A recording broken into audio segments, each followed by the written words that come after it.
जय हिंद दोस्तों, स्वागत है आप सभी का इस सीरीज में जिसमें हम न्यूज़पेपर का एनालिसिस करते हैं और इसमें द हिंदू इंडियन एक्सप्रेस दोनों को ही साथ में देखते हैं जिससे कि आपको एक ही वीडियो में सब कुछ मिल जाए।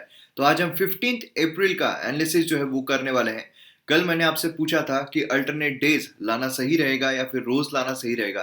तो आप में से बहुत सारे लोगों ने अल्टरनेट डेज भी बोला और बहुत सारे लोगों ने जो रेगुलर है वो भी कहा। अब दोनों में जो रीजंस है वो मैंने देखे। तो जो अल्टरनेट डेज है उनका ये बोलना था कि जो टाइम है वो बचता है, लेकिन जो रेगुलर वाले हैं उन्होंने बोला कि एक लिंक जो है वो लगी रहती है। और ये मुझे जो रीजन है काफी सही लगा। एक लिंक बनी रहती है, मतलब रोज का एक टाइम टेबल हमारा सेट रहता है कि हाँ ठीक है, रोज हम एक करंट अफेयर जो है वो पढ़ रहे हैं। तो उससे क्या रहता है, हमारा साइकोलॉजिकल एस्पेक्ट भी हो जाता है कि हाँ हम रोज करंट अफेयर जो है वो गो थ्रू कर रहे हैं, जिससे कि हमें ऐसा नहीं लगता है कि यार आज कुछ मिसिंग है। नहीं तो अगर हम रोज पढ़ रहे हैं और हमारा ब्रेक हो जाए तो हमें ऐसा लगता है कि यार कुछ मिसिंग हो रहा है। तो वही हमारे दिमाग में चलता रहता है। तो इसीलिए आपके दिमाग में कोई भी शंका ना रहे, क्योंकि ये एग्जाम ऐसे है कि आपको खुद पर कभी डाउट नहीं होना चाहिए, तो आपकी प्रिपरेशन में डाउट ना रहे।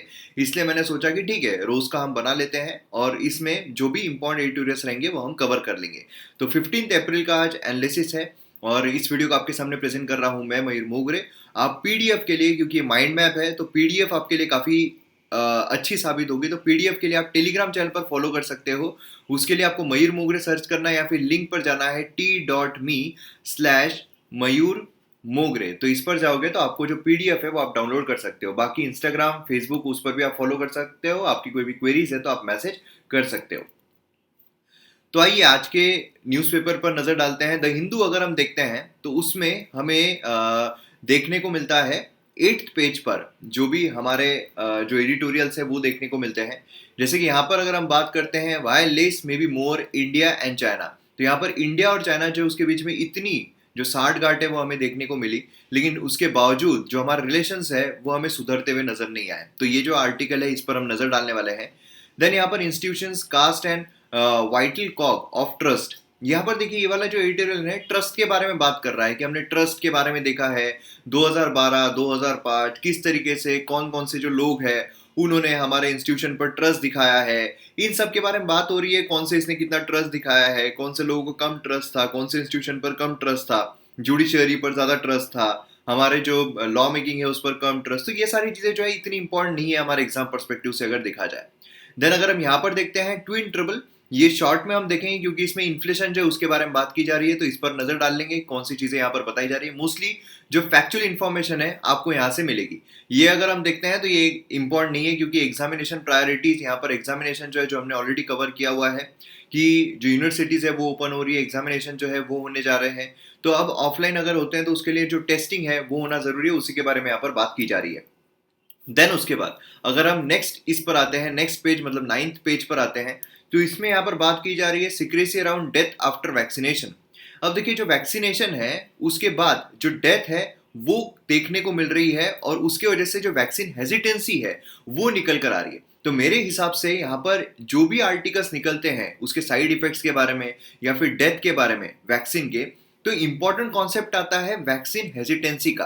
क्योंकि वैक्सीन हेजिटेंसी जो है सिर्फ कोरोना वायरस के लिए नहीं है। वैक्सीन हेजिटेंसी मतलब क्या है, उसका मतलब है कि लोग जो है वो घबराते हैं वैक्सीन लेने के लिए।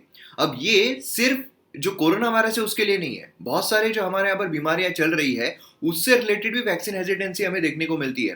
पिछले साल वैक्सीन हेजिटेंसी पर द हिंदू में ही एक एडिटोरियल आया था जो मैंने कवर किया था। तो वैक्सीन हेजिटेंसी जो है ये एक इंपॉर्टेंट फैक्टर हमें देखने को मिलता है। तो इस पर वैक्सीन हेजिटेंसी पर आपको क्वेश्चन आ सकता है कि वैक्सीन हेजिटेंसी हमारे देश में बहुत ज्यादा है, जिसकी वजह से प्रॉपर वैक्सीनेशन जो है और प्रॉपर इम्यूनाइजेशन जो है हमारे क्राउड को, हमारे जो देशवासी उनको नहीं मिल पाता है। तो उसके बारे में आपको क्या कहना है। तो ऐसे क्वेश्चंस आपको आ सकते हैं जिसमें आपको कुछ फैक्ट जो है वो भी लिखने पड़ सकते हैं। जैसे कि पोलियो के लिए जो बच्चे हैं उनको वैक्सीन, जो पोलियो ड्रॉप्स है वो नहीं दिया जाता है। जो टीबी है उसके लिए वैक्सीनेशन जो है वो नहीं की जाती है। एंड अब यहाँ पर कोरोना वायरस जो उसके लिए वैक्सीन हेजिटेंसी हमें देखने को मिल रही है। तो वैक्सीन जो है काफी इंपॉर्टेंट रोल प्ले करते हैं। अब वैक्सीन से रिलेटेड जो अफवाहें हैं काफी ज्यादा फैलती है, जिसकी वजह से लोग जो है वो घबराते हैं, जिसकी वजह से प्रॉपर इम्यूनाइजेशन नहीं मिल पाता है और इम्यूनाइजेशन ना मिलने की वजह से डिसीजेस से मुक्ति जो है हमारे देश को वो नहीं मिल पाती है। तो वे फॉरवर्ड में उसमें रहना चाहिए कि सभी लोगों ने प्रॉपर जो फैक्ट्स है वो पढ़ना चाहिए, जो गवर्नमेंट डेटा होता है वो पढ़ना चाहिए, कोई भी अफवाहों पर जो भी विश्वास है वो नहीं करना चाहिए। एंड वैक्सीन के बारे में अगर कंप्लीट इन्फॉर्मेशन मिल जाती है तो वैक्सीन में क्या है, किस तरह की चीजें होती है, क्योंकि कई बार लोगों को इस तरीके से भी डराया जाता है कि वैक्सीन में वही चीज दिया जा रहा है। जैसे कोरोना वायरस अगर हम देखते हैं तो वैक्सीन में कोरोना वायरस जो है वही दिया जा रहा है, इंग्रेडिएंट में कोरोना वायरस है, तो लोगों को यहाँ पर और ज्यादा तकलीफ हो जाएगी, है ना। अब वैक्सीन बेसिकली होता क्या है? वैक्सीन होता है कि आपके शरीर में एंटीबॉडीज को क्रिएट किया जाता है। अब एंटीबॉडीज को क्रिएट करना है तो वो जो जो भी डिसीज है वो आपके शरीर में जाएगा, तब एंटीबॉडीज क्रिएट होंगे। तो वैक्सीन में जो भी आपको दिया जा रहा है वही डिसीज अगर डाला जा रहा है तो वो इन्फेक्ट नहीं करता है आपको, है ना। तो वो अनइन्फेक्टेड तरीके से आपके शरीर में डाला जाता है, जिसकी डिटेल इन्फॉर्मेशन जो है आपको ऑलरेडी जो गवर्नमेंट डेटा है उसमें मिल जाती है। इसलिए वैक्सीन हेजिटेंसी एक काफी इंपॉर्टेंट जो एस्पेक्ट है वो मुझे देखने को मिलता है। बाकी यहाँ पर अगर हम देखते हैं डेथ जो है वैक्सीनेशन के बाद, कई सारी चीजें हमें देखने को मिल रही है। मतलब यहाँ पर क्या है, ऑलरेडी 2 डोसेज जो है वो लिए जा रहे हैं। हमारे यहाँ पर बेसिकली 2 वैक्सीन है, एक कोविशील्ड हमें देखने को मिलती है, कोवैक्सीन जो है वो हमें देखने को मिलती है। मोस्टली यहाँ पर जो कोविशील्ड है वो यहाँ पर प्रिफर की जा रही है, वो यहाँ पर दी जा रही है। और इसके सिलसिले में हमें नॉर्वे बोलिए अलग अलग जगहों पर जो ब्लड क्लॉटिंग है उसके किस्से सामने निकल कर आए हैं, जिसको यहाँ पर बैन जो है वो भी किया गया है, अगर हम उधर के देशों की बात करते हैं तो, है ना। लेकिन इंडिया में अगर देखा जाए तो ऐसा कोई ब्लड क्लॉटिंग का किस्सा जो है वो देखने को नहीं मिला है। और अगर हम रेशियो भी देखते हैं तो 1:1 लाख रेशियो हमें देखने को मिलता है ये ब्लड क्लॉटिंग का। मतलब 1 लाख लोग हैं उसमें से एक इंसान को यहाँ पर ब्लड क्लॉटिंग जो है इस समस्या हो सकती है।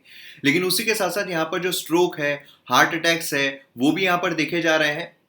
लेकिन देखिए यहाँ पर अगर आप देखोगे तो जो वैक्सीन है उसी की वजह से हुए हैं, ऐसा ही पर्टिकुलर डेटा जो है वो हम साबित नहीं कर सकते, ऐसा यहाँ पर सब कुछ बोला जा रहा है। अब ये भी बोला जा रहा है कि यहाँ पर पूरी जांच पड़ताल जो है वो होनी चाहिए, इमरजेंसी के तौर पर फास्ट तरीके से जो अप्रूवल है वैक्सीन को वो दिया गया। ये सब चीजें यहाँ पर निकल कर आ रही है। लेकिन अभी बात यह है कि इतना बड़ा वैक्सीनेशन ड्राइव चल रहा है, और जब वैक्सीनेशन ड्राइव चल रहा है तो उसमें से अगर हम डेटा पर विश्वास नहीं भी करते हैं, लेकिन फिर भी इतने ज्यादा केसेस जो है हमें इसके देखने को नहीं मिल रहे हैं। प्लस ये भी हमें देखने को मिलता है कि 2 डोसेज जो है वो देने हैं, लेकिन फर्स्ट डोज के बाद भी कई लोगों को कोरोना वायरस जो है वो हुआ है, 2 डोसेज के बाद भी कोरोना वायरस जो है वो हो सकता है, लेकिन इसकी इंटेंसिटी कम रहेगी। मतलब जो डेथ है वो यहाँ पर कम हो जाएगा, डेथ रेट हम यहाँ पर नीचे ला सकते हैं। तो यही सारी चीजें हमें इस आर्टिकल के थ्रू देखने को मिलती है। यहाँ पर नेविगेशन विद परमिशन, याद है कल के इसमें हमने देखा था कि जो यूएसए है वो हमारे एक्सक्लूसिव इकोनॉमिक जोन में घुस गया है। तो यहाँ पर इस एडिटोरियल के थ्रू एक्स्ट्रा इन्फॉर्मेशन के साथ, बहुत सारी एक्स्ट्रा इन्फॉर्मेशन के साथ हम यहाँ पर इसके रिलेटेड जो लॉज है उसको समझेंगे, जो हमारे एग्जाम पर्सपेक्टिव से काफी ज्यादा इंपॉर्टेंट है। एंड यहाँ पर सीरियस एक्ट जो उसकी बात की जा रही है, बेसिकली अगर आपने अलीगढ़ 2015 की मूवी देखी होगी, उसमें एक प्रोफेसर होते हैं जो गे होते हैं, तो उनसे रिलेटेड पूरा किस्सा जो है वो हमें उस मूवी में देखने को मिलता है। तो यहाँ पर भी वही सारी चीजें जो है उसके बारे में यहाँ पर बातें की जा रही है, जो ऑलरेडी हमने कई बार कवर किया हुआ है, तो एग्जाम पर्सपेक्टिव से हम यहाँ पर कवर नहीं करने वाले हैं। अब यहाँ पर अगर हम बात करते हैं इंडियन एक्सप्रेस की, तो इंडियन एक्सप्रेस में हमें 8 पेज जो है उसमें देखने को मिलते हैं अलग अलग एडिटोरियल्स, जिसमें सबसे पहले तो यहाँ पर बेंडिंग द सेकेंड वेव देखने को मिलता है। तो शॉर्ट में यहाँ पर देखेंगे क्या क्या कारण होते हैं, किस तरीके से हम यहाँ पर बेंड कर सकते हैं। यहाँ पर जो बाबा साहेब आम्बेडकर है उनके बारे में बात की जा रही है। मैंने आपको जैसे कहा एग्जाम पर्सपेक्टिव से ऑलरेडी मैं फेमस पर्सनैलिटी सीरीज चला रहा हूँ, जिसमें बाबा साहेब आम्बेडकर के बारे में ऑलरेडी मैंने कवर किया हुआ है, तो वो आप पढ़िए, उससे आपको पूरी जानकारी मिल जाएगी। देन यहाँ पर अगर हम देखते हैं तो बाकी जो एडिटोरियल्स है वो इतने इंपॉर्टेंट हमारे एग्जाम पर्सपेक्टिव से देखने को नहीं मिलते हैं। देन उसके बाद अगर हम बात करते हैं नेक्स्ट पेज की, मतलब 9th पेज की अगर हम बात करते हैं, तो उसमें यहाँ पर scale it up role it out, यहाँ पर वही वैक्सीनेशन जो है उसी के बारे में बात हो रही है। यहाँ पर लव जिहाद जो उसके बारे में बात हो रही है, लव जिहाद के एक बार हमने जो मतलब जो भी लॉज है उसके बारे में कवर कर लिया है, देन उसके बाद कोई ज़रूरत नहीं है। यहाँ पर अगर हम बात करते हैं हेरिटेज ऑन द ट्रैक, यहाँ पर जो ब्रिज है उसके बारे में बात कीजिए, चेनाब ब्रिज, तो ये भी इतना इंपॉर्टेंट नहीं, क्योंकि ब्रिज के बारे में अगर आपको पता है तो बाकी कोई भी चीज़ आपको रेफर करने की जरूरत नहीं है। अगर हम बात करते हैं एक्सप्लेन सेक्शन की, तो एक्सप्लेन सेक्शन में यहाँ पर नए वेरिएंट के बारे में बात हो रही है। अब देखिए वेरिएंट अलग अलग निकलते रहेंगे, क्योंकि अपने आप को म्यूटेट करता रहता है कोरोना वायरस। तो ये वेरिएंट अगर हर एक हम देखते रहेंगे तो फिर तो मतलब ही नहीं बनेगा, एग्जाम में बिल्कुल नहीं पूछा जाएगा। यहाँ पर बात की जा रही है हनुमान, लॉर्ड हनुमान जो है उनके बर्थ प्लेस के बारे में। अब देखिए यहाँ पर मैं शॉर्ट में आपको जो चीजें हैं वो बता दूंगा, बाकी मुझे नहीं लगता एग्जाम पर्सपेक्टिव से आपके लिए इंपॉर्टेंट एग्जाम में कोई भी चीज पूछी जाएगी। इसलिए अगर आप कोई भी 10, 15 या 20 मिनट के वीडियो को इस ये टॉपिक के ऊपर देख रहे हो, तो हाँ जनरल अवेयरनेस पर्सपेक्टिव से ठीक है, लेकिन एग्जाम पर्सपेक्टिव से अगर आप देख रहे हो तो आपका टाइम आप वेस्ट कर रहे हो। देन उसके बाद यहाँ पर अगर हम बात करते हैं रूपी हिट्स 9 मंथ लो, तो ये जो है इसके रीजन क्या है, तो यहाँ पर ये चीज हम समझेंगे कि इसके कारण क्या क्या है। ठीक है, तो ये भी एक इंपॉर्टेंट एडिटोरियल हमें देखने को मिलता है। तो इस तरीके से जो एडिटोरियल से आज के हमें इंपॉर्टेंट देखने को मिलता है, तो चलिए शुरू करते हैं।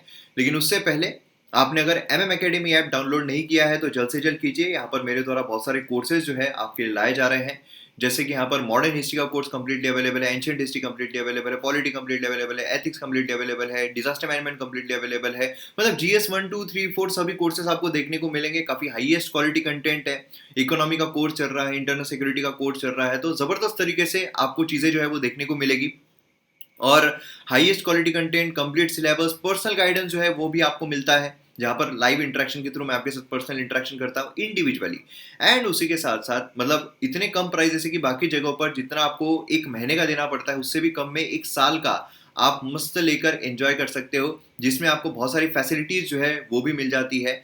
और जो PDF है वो, और बाकी मतलब जो भी चीजें हैं काफी अच्छे तरीके से आप यहाँ पर अपनी प्रिपरेशन जो है वो कर सकते हो। तो और ऑल इन वन सब्सक्रिप्शन है, क्योंकि प्राइजेस इतने कम देखने के बाद बहुत लोगों को ये होता है कि यार एक सब्जेक्ट के लिए है क्या, नहीं ये ऑल इन वन है। एक बार अगर आप ले लोगे तो जितने भी कोर्सेस ऑलरेडी है और जितने भी कोर्सेस आने वाले हैं सभी आप एंजॉय कर सकते हो काफी आराम से। तो इसे डाउनलोड कीजिए MM Academy ऐप और वीडियोस को एंजॉय कीजिए। तो आइए यहाँ पर हम बात करते हैं नेविगेशन एंड परमिशन। तो यहाँ पर जो हमें एडिटोरियल देखने को मिल रहा है, ये वाला एडिटोरियल अगर हम बात करते हैं ऊपर का, है ना, तो ये पेज में जो हमें देखने को मिल रहा है नेविगेशन विद परमिशन, तो ये वाला एडिटोरियल जो है वो अभी हम यहाँ पर देखने वाले हैं। तो इसकी जब हम बात करते हैं तो इसमें हमें सबसे पहले कॉन्टेक्स्ट क्या है। कॉन्टेक्स्ट की जब हम बात करते हैं तो any state with wishes to conduct military exercises in exclusive economic zone must first consult the coastal state.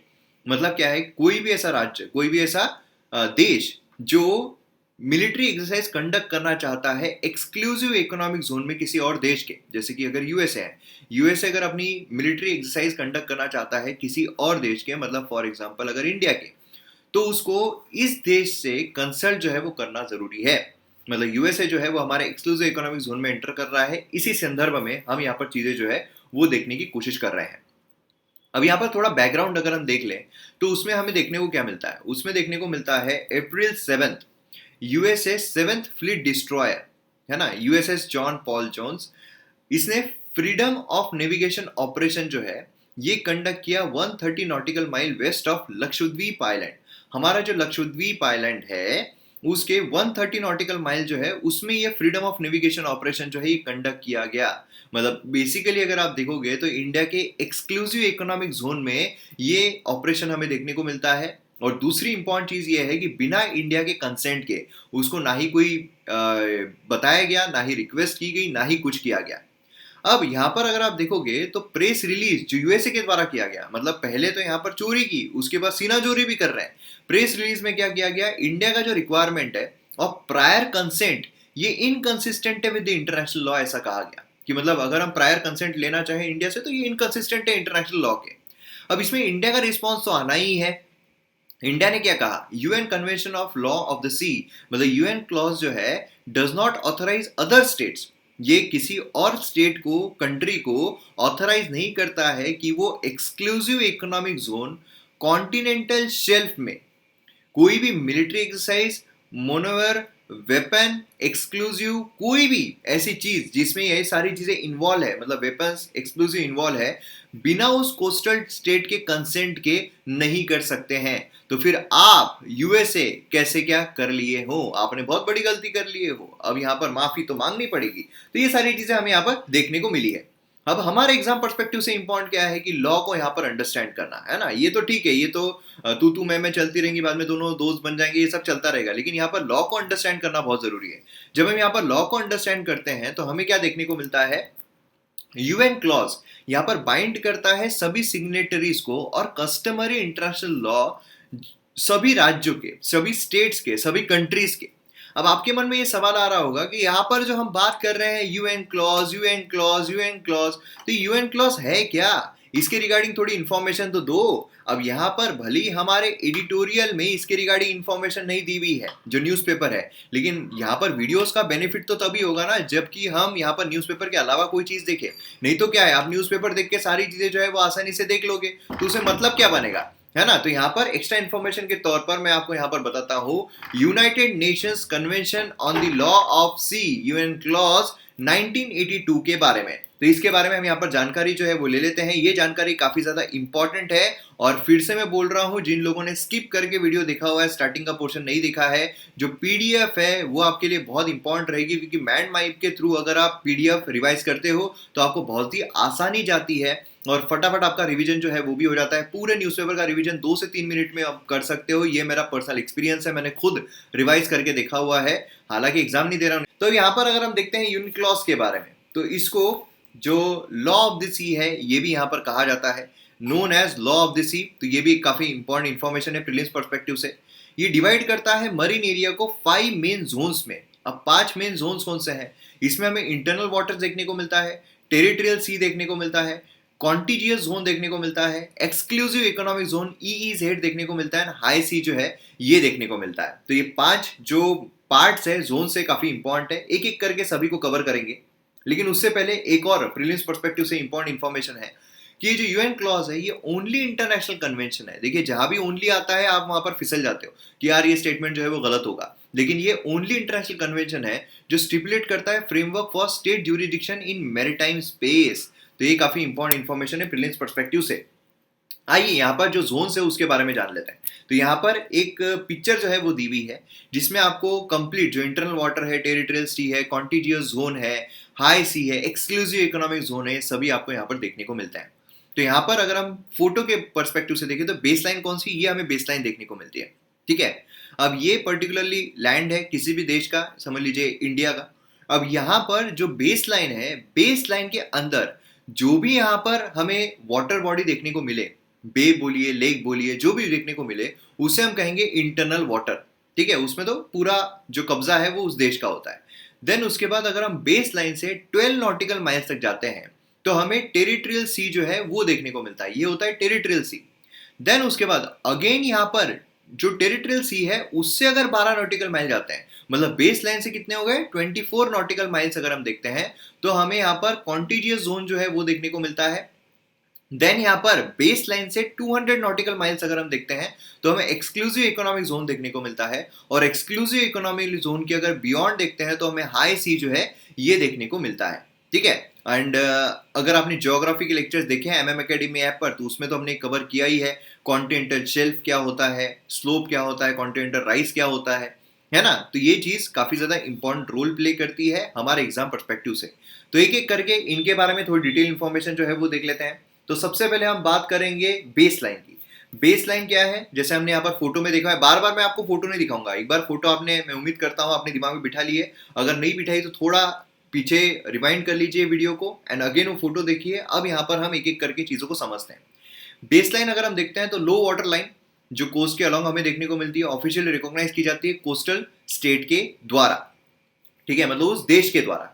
Then यहाँ पर अगर हम इंटरनल वाटर्स की बात करते हैं तो इंटरनल वाटर जो है वो क्या है, water on the landward side of the base line. मतलब यहाँ पर अगर हमें बेस लाइन देखने को मिलती है, इधर साइड पानी है, इधर साइड लैंड है, तो इधर साइड जो भी यहाँ पर पानी रहेगा, है ना, जो भी यहाँ पर वाटर रहेगा वो हमें देखने को मिलेगा इंटरनल वाटर्स। इसमें हमें बेस देखने को मिलते हैं, पोर्ट्स देखने को मिलते हैं, इनलेट्स देखने को मिलते हैं, रिवर्स देखने को मिलती है।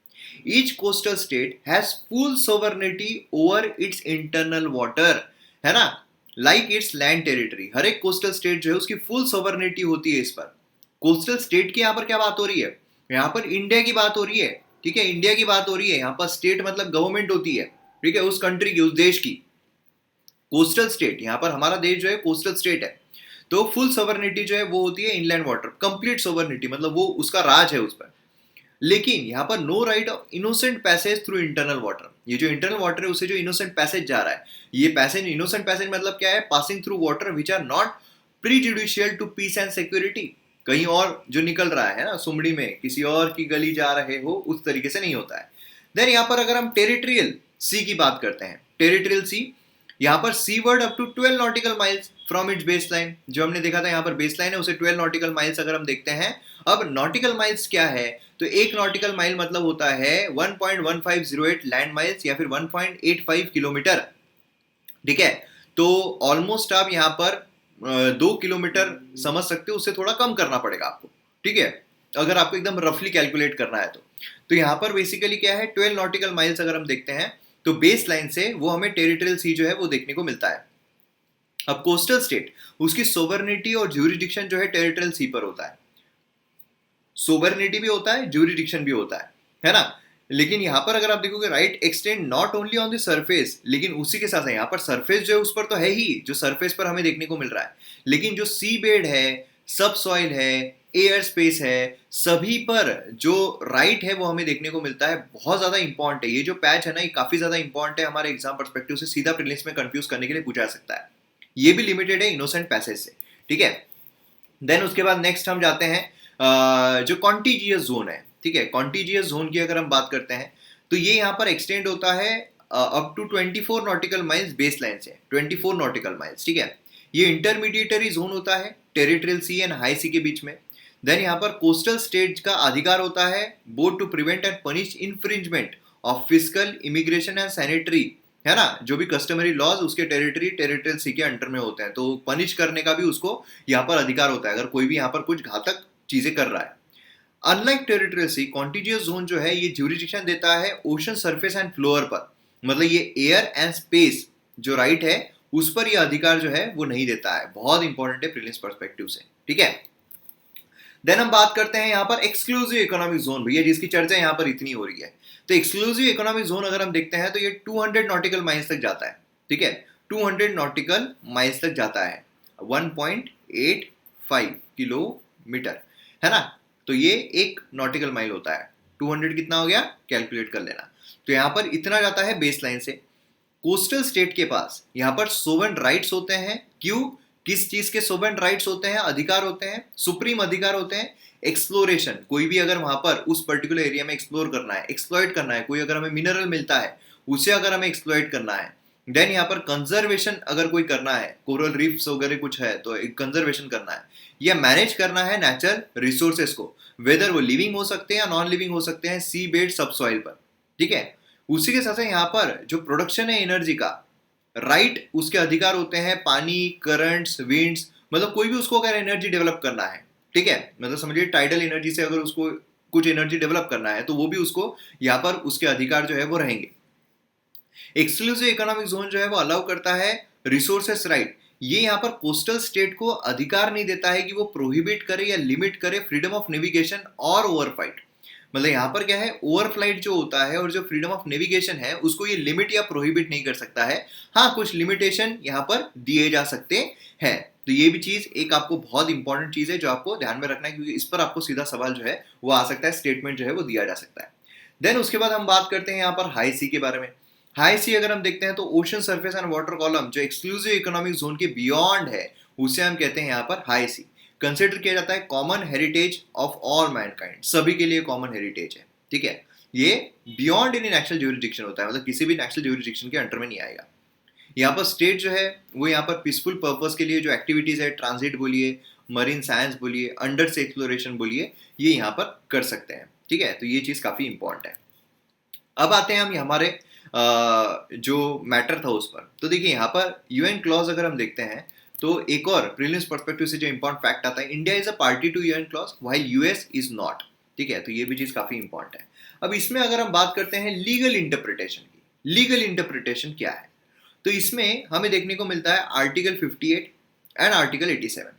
देखिए हालांकि बहुत लंबी लंबी चीजें यहाँ पर दी गई है, लेकिन शॉर्ट में अगर मैं आपको बताऊं तो आर्टिकल 58 में जो एक्सक्लूसिव इकोनॉमिक जोन है, सभी स्टेट्स को, सभी कंट्रीज को, कोस्टल हो या लैंडलॉक्ड हो, लैंडलॉक मतलब क्या है कि सभी तरफ से वो जमीन से घिरी हुई है, कहीं पर भी पैसेज जो है उसको देखने को नहीं मिल रहा है कोई सी का, तो वो यहाँ पर क्या है कि जो नेविगेशन है, ओवरफ्लाइट है ना, पाइपलाइंस है, सभी यहाँ पर जो मतलब अधिकार है इसका यहाँ पर उपभोग ले सकते हैं। देन आर्टिकल 87 अगर हम देखते हैं तो यहाँ पर फ्रीडम जो है वो दिया हुआ है of high sea under which all states have freedom of navigation, क्योंकि हाई सी के बारे में है ना, वहां तो सभी स्टेट्स को सेम अधिकार जो है वो दिए गए हैं। देन उसके बाद मेन चीज जो यहाँ पर आती है, जो यहाँ पर कंट्रोवर्सी चल रही है, जो इंडिया की तरफ से बोला गया है कि नहीं यार तुमको परमिशन लेनी चाहिए थी, वो यहाँ पर आता है इंडिया के जो लॉज है। इंडिया का लॉ अगर आप देखोगे, territorial waters, continental shelf, exclusive economic zone, other maritime zone of India act 1976, इसमें सेक्शन 7 सब सेक्शन 9 अगर हम देखते हैं तो रिकॉग्नाइज करता है freedom of navigation of ships of all states. जितने भी स्टेट्स है उसका यहाँ पर फ्रीडम ऑफ नेविगेशन यहाँ पर रिकॉग्नाइज करता है, लेकिन यहाँ पर India with in the zone, exercise of rights by India with in the zone, ठीक है, जो इंडिया है उसका अधिकार। डिक्लेरेशन बाय इंडिया अगर 1995 देखते हैं तो इंडिया यहाँ पर जो कन्वेंशन है, do not authorise other states to carry out exclusive economic zone on continental shelf military exercise और मोनोवर्स। यहाँ पर क्या है, जो मिलिट्री एक्सरसाइज है, जो मोनोवर्स है, ये यहाँ पर जो पर्टिकुलर हमारा एक्सक्लूसिव इकोनॉमिक जोन है जिसमें वेपन्स इन्वॉल्व है, एक्सप्लोजिव इन्वॉल्व है, वो यहाँ पर बिना कोस्टल स्टेट के कंसेंट के नहीं कर सकते हैं। वो देखने को मिलता है डिक्लेरेशन बाय इंडिया 1995। अब आपको ऐसा लगेगा ये तो इंडिया ने डिक्लेरेशन दिया हुआ है ना, ये यूएन क्लॉज के इसमें नहीं है, मतलब यूएसए जो है वो तो एकदम सही बोल रहा है कि इंटरनेशनल इस पर नहीं है ना, ये तो पर्टिकुलर कंट्री ने, इंडिया ने बनाया हुआ है, इंडिया ने डिक्लेरेशन दिया हुआ है कि हाँ कोई भी यहाँ पर ये नहीं कर सकता है, बिना परमिशन के नहीं आ सकता है। लेकिन अगर हम यूएन क्लॉज का आर्टिकल 310 देखते हैं तो ये परमिट करता है स्टेट्स को कि वो अपने डिक्लेरेशन जो है वो बना सकते हैं, जो भी उनके रिलेशनशिप रहेंगे खुद के लॉस को लेकर उसके लिए। मतलब आर्टिकल 310 के तहत इंडिया ने डिक्लेरेशन बनाया हुआ है, ठीक है, एंड इसके तहत यहां पर बोला गया है कि आपको परमिशन लेना पड़ेगा। मतलब इन शॉर्ट अगर देखा जाए तो यहां पर यूएन क्लॉज के तहत ही, इंटरनेशनल लॉ के तहत ही ये लॉ हमें देखने को मिलता है, बराबर है। तो इसके तहत यहां पर इंडिया जो है बिल्कुल सही कह रहा है कि नहीं, आपको यहां पर परमिशन जो है वो लेना ही लेना पड़ेगा। अब समझ में आपको पूरा मैटर किस तरीके का है, तो इतने गहराई से हमें देखना पड़ता है, इतने गहराई से जाना पड़ता है, तब जाकर हमें चीजें समझ में आती है। और एक बार कॉन्सेप्ट समझ में आ गया तो हम कभी नहीं बोलते हैं, ठीक है। चलिए अब बढ़ते हैं, हम आगे बढ़ते हैं नेक्स्ट चीज पर। भाई less may be more for India and China, India and China के कॉन्फ्लिक्ट के बारे में बात हो रही है, फटाफट देख लेंगे। यहाँ पर जो कन्वर्सेशन है ना, हार्ड टॉक, यहाँ पर शेयर्ड इंटरेस्ट, यहाँ पर मतलब समझ लीजिए अगर मॉडेस्ट वंस भी होते हैं तो यहाँ पर रिवॉर्ड, एम्पली रिवॉर्ड जो है हमें दे सकते हैं। मतलब बेसिकली क्या है, इंडिया एंड चाइना जो है इतने सारे हमें टॉक्स, इनफॉर्मल टॉक्स देखने को मिले हैं, लेकिन फिर भी कुछ नतीजे निकल कर नहीं आ रहे हैं। यहाँ पर बेसिकली अगर मॉडेस्ट कुछ हार्ड टॉक भी होता है, hard talk and shared interest अगर होते हैं, क्योंकि देखिए हम अगर बात करेंगे किसी व्यक्ति से, ठीक है, समझ लीजिए कि अब यहाँ पर अगर मैं मुकेश अंबानी के पास जाता हूँ, ठीक है, मुकेश अंबानी के पास, मुकेश अंबानी को बोलता हूँ कि देखो यार मैं क्रिकेट खेलता हूँ, मैं मतलब समझ लो कि बैडमिंटन खेलता हूँ, मैं यहाँ पर जो कपड़े हैं वो पहनता हूँ, है ना। तो मुकेश अंबानी बोलेगा मैं क्या करूँ इस चीज का, मेरे को क्या लेन देना है ना। लेकिन मैं अगर मुकेश अंबानी के पास जाता हूँ, उसको बोलता हूँ कि मैं मतलब एक ऐसा सिम कार्ड निकाल रहा हूँ जिससे कि हर कोई फ्री डेटा, फ्री, उसको कभी जिंदगी भर रिचार्ज नहीं करना पड़ेगा, ठीक है, और मैं आपको वन टाइम पेमेंट में देने को तैयार हूँ, बाकी आप उसको जितने दाम में बेचना है आप बेचो, वन टाइम दाम भी बहुत कम रहेगा।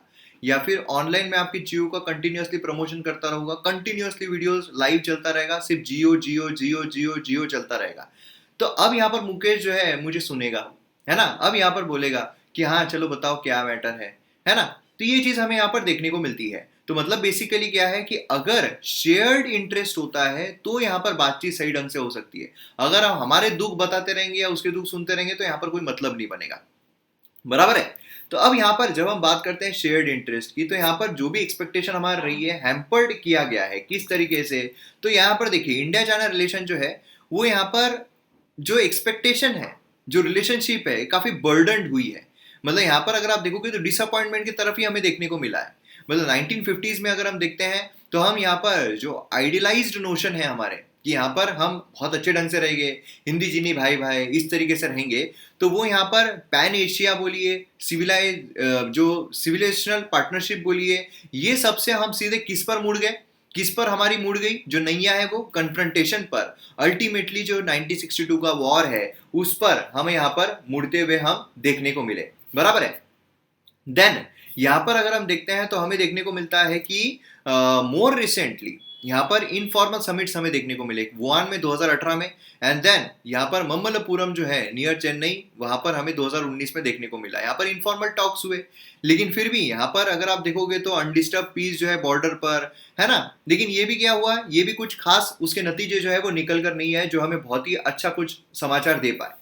एट दी कोर अगर हम देखते हैं तो हमें क्या देखने को मिलता है, more realistic state of relation जो है, ये यहाँ पर 3 इश्यूज को मैनेज करना होगा। 3 इश्यूज कौन कौन से हैं? सबसे पहला तो है हमारा बाउंड्री क्वेश्चन। बाउंड्री क्वेश्चन में हमें गालवान वैली बोलिए, सोंगपो लेक जो है वो बोलिए, है ना। तो मतलब बेसिकली ये अगर हम देखते हैं तो ये सबसे बड़े मैटर हमें देखने को मिलते हैं जिसको सुलझाना जरूरी है, ये शेयर्ड इंटरेस्ट रहेगा। दूसरा अगर हम देखते हैं तो ट्रेड, ट्रेड अगर हम देखते हैं तो 87.6 बिलियन हमारा पहुंच गया, इंडिया काफी ज्यादा इंपोर्ट कर रहा है। मतलब अगर हम इकोनॉमिक पॉइंट ऑफ व्यू से देखते हैं तो काफी ऊंचे स्तर पर हमारे जो रिलेशन है चाइना के साथ वो देखने को मिल रहे हैं।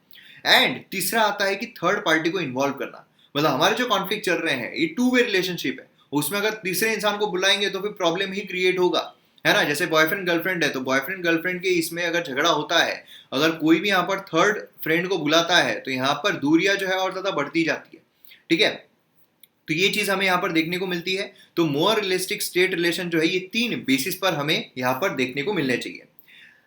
अब यहाँ पर क्या किया जा सकता है, क्या किया जाना चाहिए, तो उसमें हमें यहाँ पर कुछ चीजें देखने को मिलती है। सबसे पहले तो यहाँ पर है क्लियर हेडेड, है ना। यहाँ पर दोनों ही साइड ने कोऑपरेट किस तरीके से किया जा सकता है उस पर सोचना चाहिए। इंफ्रास्ट्रक्चर, कोई भी सिक्योरिटी इंप्लीकेशंस उसके ना हो तो वो इंफ्रास्ट्रक्चर यहाँ पर हमने करना चाहिए, क्योंकि इंफ्रास्ट्रक्चर जब बिल्डअप होता है तो ज्यादा अच्छा होता है। क्लीन एनर्जी की तरफ हमें मुड़ना चाहिए, सोलर विंड, इसमें हम क्या कर सकते हैं, बहुत ज्यादा अपना योगदान दे सकते हैं। और दोनों को ही पेरिस अग्रीमेंट के थ्रू यहाँ पर हमें कार्बन इमिशन जो उसको कम करना है, तो उसके लिए यहाँ पर काफी कारगर साबित हो सकता है।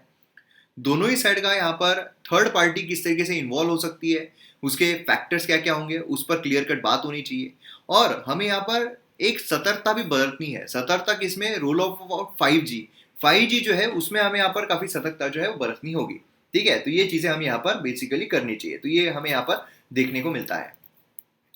चलिए नेक्स्ट इस पर पढ़ते हैं, twin troubles. Twin troubles short में देख लेंगे, पूरी फैक्चुअल इंफॉर्मेशन है, तो तैयार है। यहाँ पर इन्फ्लेशन जो है बेसिकली 4 मंथ हाई हमें देखने को मिल रहा है 5.52 मार्च में। अब देखिए हमारा इन्फ्लेशन टारगेट जो है 4 ± 2 रहना चाहिए, मतलब 2 से लेकर तो 6 के बीच में रहना चाहिए, 2 से 6 के बीच में ही है, लेकिन यहाँ पर इंक्रीज हो रहा है। और इंक्रीज होने का दूसरा एक सबसे बड़ा कारण या सबसे बड़ा एक कंसर्न जो हमें देखने को मिलता है वो ये है कि लॉकडाउन है, और लॉकडाउन के बाद कोई भी कंजम्पशन नहीं कर रहा है, कोई भी परचेस नहीं कर रहा है। परचेस करेगा मतलब लोगों के हाथों में अगर पैसा है तो लोग चीज़ें बहुत ज़्यादा परचेस करेंगे, बराबर है। मेरे हाथ में अगर 1 करोड़ रुपए है तो मैं तो बहुत सारी गाड़ियाँ जो है वो खरीद लूंगा। बहुत सारी तो नहीं खरीद सकता हूँ, लेकिन फिर भी गाड़ियाँ खरीद लूंगा, घर खरीदूंगा, मोबाइल खरीदूंगा, जिससे क्या होगा, डिमांड इंक्रीज होंगी, उन चीज़ों की डिमांड इंक्रीज होगी तो उसके पैसे बढ़ेंगे। इकोनॉमी के लेक्चर्स देखे हैं ना आपने MM अकेडमी ऐप पर, है ना। तो ये जो चीज़ें हैं वो अपने आप इंक्रीज हो जाएंगी उनके पैसे। लेकिन बेसिकली हो क्या रहा है, मतलब फिर इन्फ्लेशन बढ़ेगा। तो इन्फ्लेशन बढ़ने का एक दूसरा तर्क हम ये भी लगा सकते हैं कि लोगों के हाथों में पैसा बढ़ रहा है, मतलब हमारी इकोनॉमी ऑलरेडी राइज हो रही है। लेकिन अभी समस्या क्या चल रही है कि लोगों के हाथों में पैसा नहीं है, लोगों की जॉब जा रही है, लोगों को पैसा सैलरी नहीं मिल रही है, फिर भी इन्फ्लेशन क्यों देखने को मिल रहा है। ये बेसिकली रिलेटेड किससे है, तो अभी हम आगे देखेंगे किससे रिलेटेड है। तो ये जो हमें इन्फ्लेशन देखने को मिल रहा है ये as per provisional data of national statistic office, ठीक है। दूसरा इंडेक्स ऑफ इंडस्ट्रियल प्रोडक्शन जो है ये भी हमें output, mines, manufacturing sector, electricity generation, strength कम होता हुआ हमें देखने को मिल रहा है। तो अगर हमें इन्फ्लेशन बढ़ता हुआ देखने को मिले, मतलब लोग ज्यादा खरीद रहे हैं, लोग ज्यादा खरीद रहे हैं तो प्रोडक्शन करने की बहुत ज्यादा जरूरत है। लेकिन ये सब चीजें हैं, आउटपुट जो है ये तो यहाँ पर श्रैंक हो रहा है, कम हो रहा है, क्योंकि लोगों का कंजम्पशन ही नहीं हो रहा है, बराबर है। कंज्यूमर प्राइस इंडेक्स नंबर अगर हम देखते हैं तो क्यों यहाँ पर इन्फ्लेशन बढ़ रहा है, तो mostly high food and fuel cost जो है वो यहाँ पर जो प्राइस है उसके पीछे रहे हैं। मतलब फूड इन्फ्लेशन, क्योंकि लोग अब क्या कर रहे हैं, पैनिक बाइंग कर रहे हैं कि नहीं यार खाना, अनाज जो है वो भर कर रखते हैं, अनाज जो है वो खरीद कर रखते हैं, उसकी वजह से प्राइसेस जो है इंक्रीज हो रही है ना।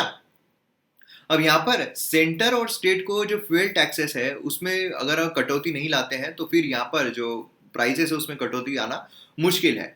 टफ डिसीजन है पॉलिसी मेकर्स के लिए, क्योंकि अगर वो रेपो रेट, समझ लीजिए रेपो रेट है ना, रेपो रेट का क्या होता है ये मैंने कई बार आपको एक्सप्लेन किया हुआ है।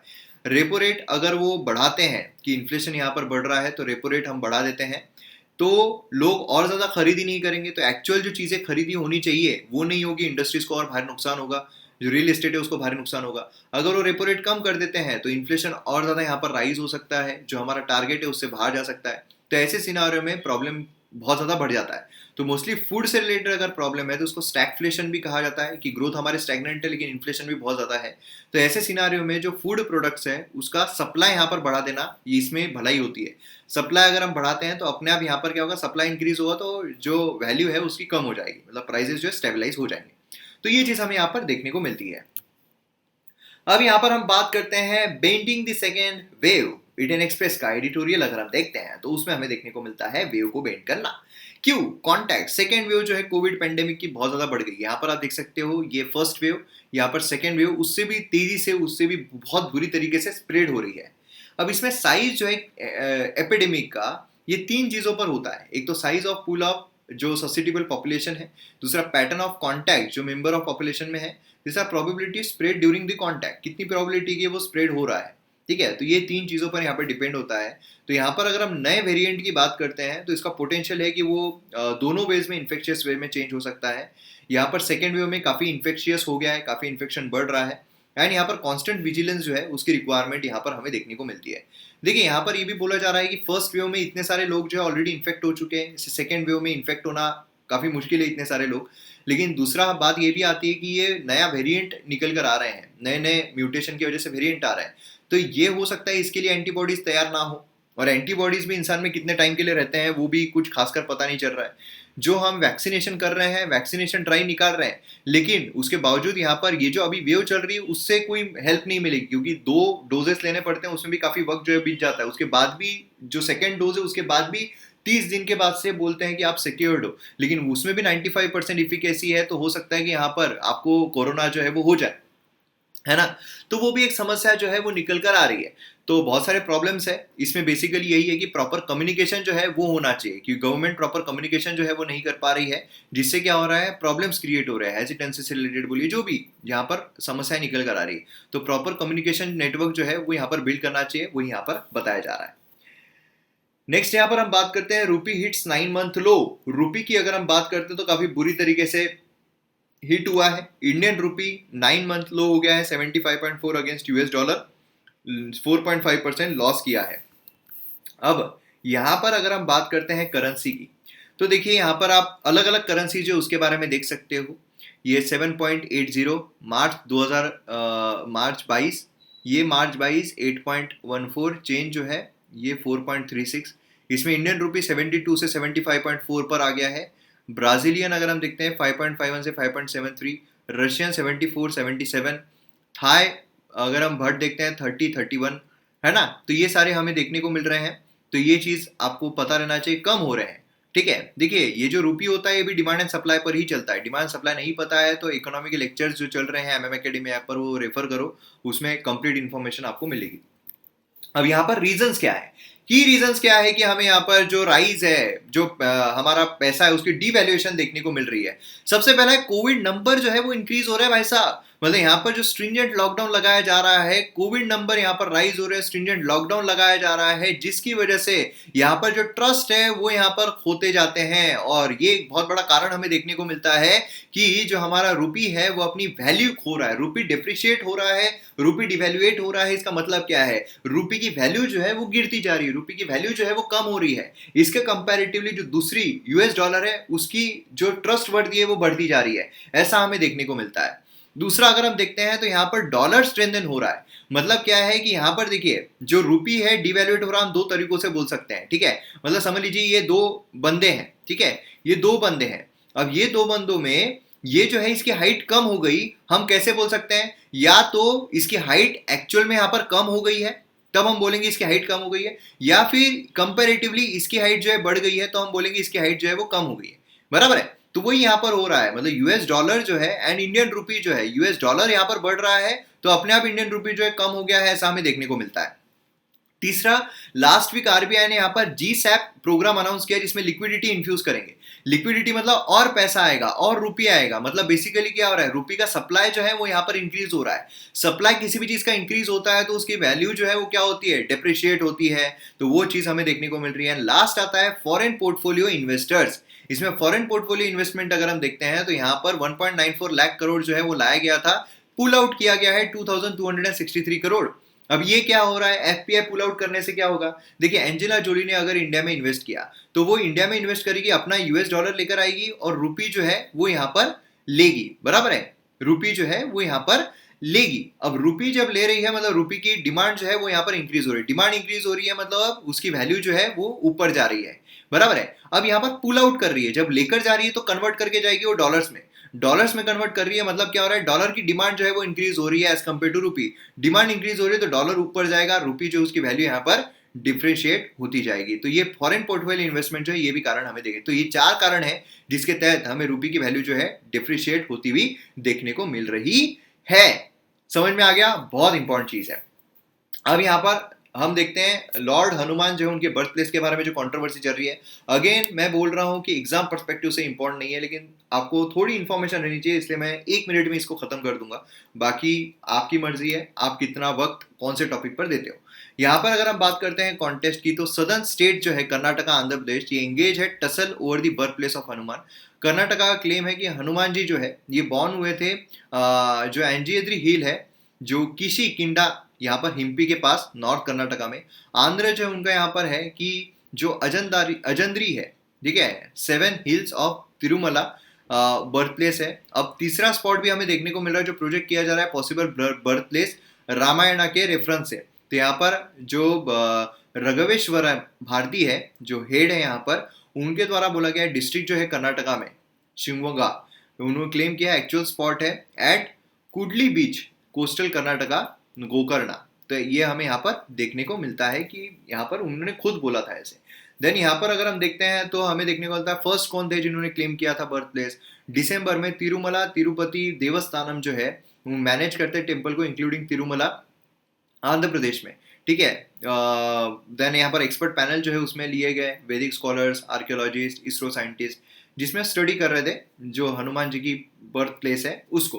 तो ये सारी चीजें हमें यहाँ पर देखने को मिलती है, बाकी और कोई भी चीज यहाँ पर इतनी इंपॉर्टेंट नहीं है, एग्जाम पर्सपेक्टिव से मैं बात कर रहा हूँ अगेन। लेकिन लॉर्ड हनुमान के बारे में अगर आपको जानना है तो कई सारे सोर्सेस है, कई सारी चीजें हैं जो हम प्रॉपर इससे रेफर कर सकते हैं।